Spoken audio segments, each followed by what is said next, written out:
Welcome to the Mesonet Weather Report. I'm Wes Lee. Oklahoma, where the winds come sweeping down the plains, is not just a song, but a reality this month. Winds have been excessive lately, including Tuesday of last week, where wind gusts reached into the 40s and 50s in the west. As bad as this was, it was nowhere near the winds experienced on the last day of March, which saw wind gusts mostly in the 50s and 60s. Garfield County clocked the highest winds at 77 miles per hour. Remember that winds get rated as severe whenever they exceed 58 miles per hour. Wildfires have been common lately due to winds, along with exceptionally low humidity levels. 1 year ago, Mesonet recorded the windiest month in its nearly 30-year history, with many sites averaging 3, 4, or more miles per hour above the long-term average. Well, April 2023 has started off even windier. The red line on this graph was the smooth maximum winds from last year. This year is shown by the black line, and the blue line is the long-term average.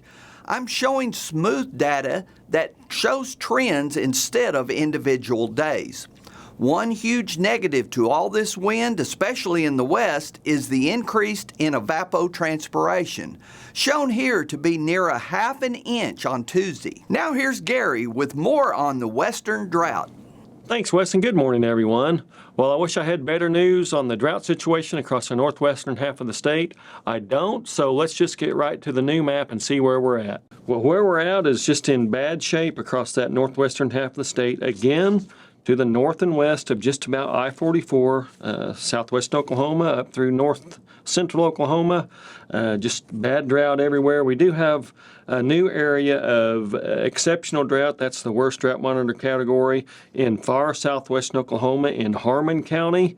So that's an area to keep watching if they don't get rainfall soon.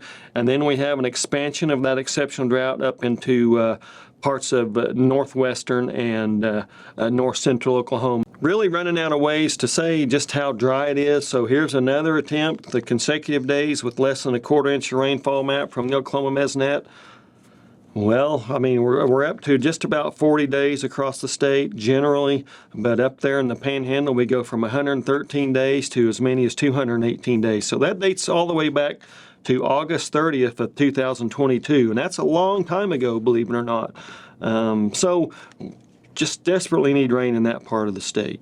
Well, some of the impacts from this lack of rainfall, we look at the relative greenness map from the OK Fire program at the Oklahoma Mesonet.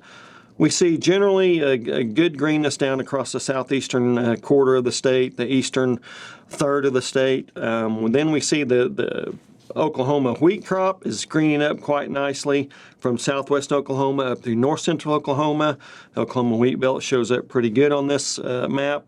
But then we see that northwestern quarter of the state and also parts of central up through northeast Oklahoma up into Osage County. Those are areas where it's just desperately non-green. We do need rainfall in these areas to green up to prevent some of those wildfire problems. Finally, the USDA's topsoil moisture percent short to very short map. We see Oklahoma at 63% short to very short. That's up 4% from last week.